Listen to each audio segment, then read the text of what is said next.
2016 started with a number of issues. Summing up, what were the biggest achievements for Vattenfall last year?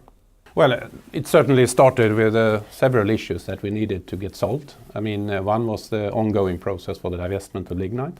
That's a tick off now, which is very good.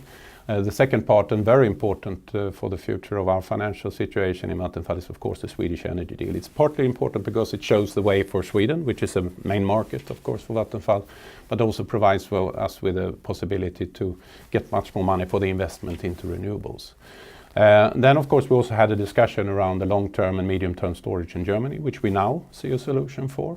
So those things we saw already from the beginning, and we also knew that we were going to participate in several tenders for offshore wind power, which I think we did very successfully. We lost a few, but we also won a few, and we have created a very good pipeline in terms of where we want to be strategically be growing, and then also customer growth in general. So I think we have had we sort of had a good year in that respect. It's of course also very important to understand that nothing like this can happen without quite exceptional input by all our employees.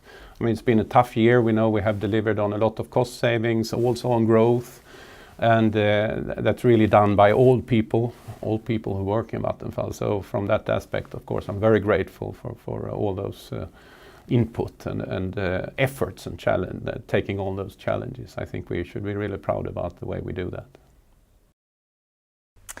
Stefan, looking at the numbers, you could say we either made a big profit, but you could also say we made a big loss. How should we read the report? I think from a financial perspective, it's very clear it's a big loss that we have in a similar magnitude like we had in the year before, in 2015. A large part of that is due to one-off effects that I can explain a bit about. What we of course then always see as what we call underlying result or underlying performance. That is what really measures how good the organization delivered. There we can really say we have delivered a good result, better than last year, better than we had planned. So in that sense, good performance. That gives you a positive result of around 21 billion Swedish SEK. If you then take the one-off effects, you end up around minus 21 billion Swedish SEK, which of course is a huge gap of 42 billion. You can divide that into two big areas, I would say. The biggest one coming from the sale of lignite. That's a 22 billion hit we take on the result. But keeping it would have meant even further losses. And the second part, actually the additional 20 billion is breaking up into provisions for mainly the German nuclear and also Swedish nuclear, and also as the next element, impairments. That means write-downs in a non-technical way of book values from operating assets that is mainly related to market price developments. Magnus, in terms of business area performance, heat particularly is making a good result. What explains this? Well, I think heat is in a very interesting position. We are very strongly represented in growth parts of Europe, in Berlin, in Hamburg, in Amsterdam, in Uppsala, places which grow. So we had customer growth, of course. But we also enjoyed lower fuel prices, which made quite a significant difference in between the years. But heat is for Vattenfall sometimes an underestimated asset and business, I think, because it certainly is a part of the future. So I'm really happy that it's going in the right direction. Another positive development last year was an improved debt situation. How come, and what does it mean for Vattenfall? Of course, the fact that we have now deconsolidated the lignite business, and I think also when you always look at numbers comparing 15 to 16, we have to always be aware that the big difference is the lignite transaction. But besides that, we also had a good and healthy cash flow last year, so that actually helped to improve and reduce the net debt and adjusted net debt. That is relevant for our ratios in terms of how strong are we from a financial perspective, how good are we in taking up new funds for growth, for example. So that is positive. I think the more important element, rather than the naked numbers, is basically it shows we are more resilient or stronger in terms of also risk-bearing capability. So that means in that sense we are, I would say, much stronger than we were a year ago, where we could see it. So that means also for the future we have, I would say, a stronger base to grow and also to take risk. but it shows we are in a much better shape as a group, and that's the main positive message about these ratios. Magnus, looking at the bigger picture, electricity prices improved throughout 2016, albeit from low levels. Do you see a shift in market sentiment? I think it's much too early to say. I mean, we saw a significant increase in the second half of last year in Europe, a lot driven also by the fact that France had some problems with their nuclear availability. That drew prices up, and then also, of course, in Germany and also in Sweden, we were a little bit low on water at some point in time.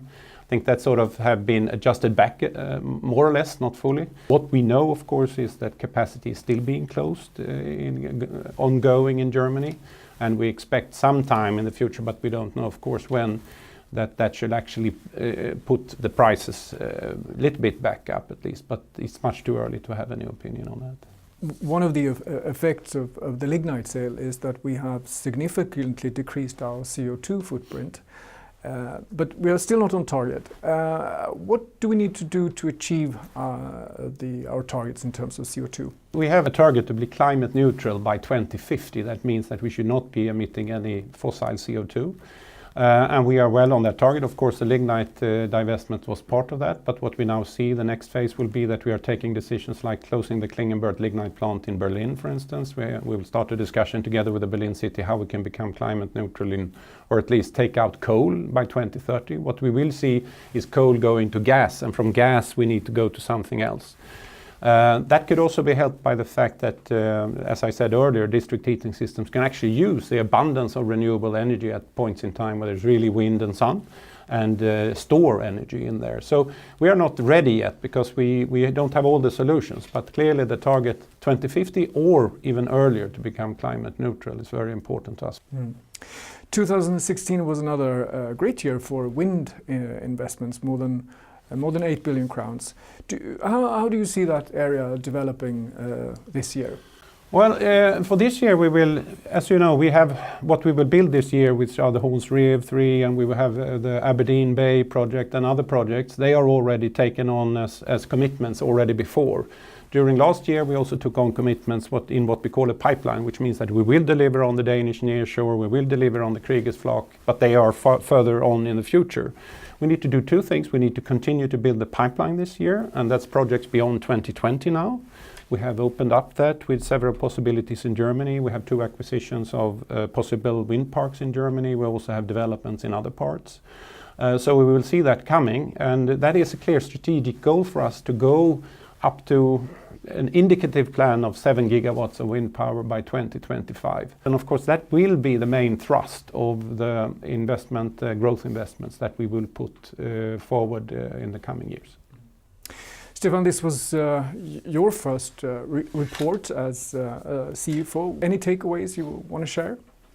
It's not yet 100 days, but I have to say I'm very impressed with the organization, and of course sitting in all the business planning meetings, but also then the reviews now for the year-end closing, seeing the breadth of what we do and the professionalism that's worked on everywhere in the company, be it in the business areas or be it then also on central level. I think that is quite encouraging. So I'm pretty happy about what I saw and look forward to continue on that path. We're still early days in 2017, but what challenges or opportunities do you see already now? Several. Also, we will know, of course, the concession in Berlin, where we have put in an application to continue to run the Berlin network, and also, of course, offer the opportunity for a cooperation. So certainly that is very important for us, considering our Berlin situation. We don't know yet when we will have that message. The energy deal in Sweden is, of course, politically agreed, but it also has to be turned into real law and all these things to make it really work. I think that's a process that's going on now, and we will see. We will try to follow that as closely as possible. Also, we need to continue customer growth in all aspects, in customers and solutions and heat and wherever we can. We will develop new decentralized options for delivering to our customers. I think that's very interesting. We have a lot of challenges and really shaping Vattenfall into what we want it to be.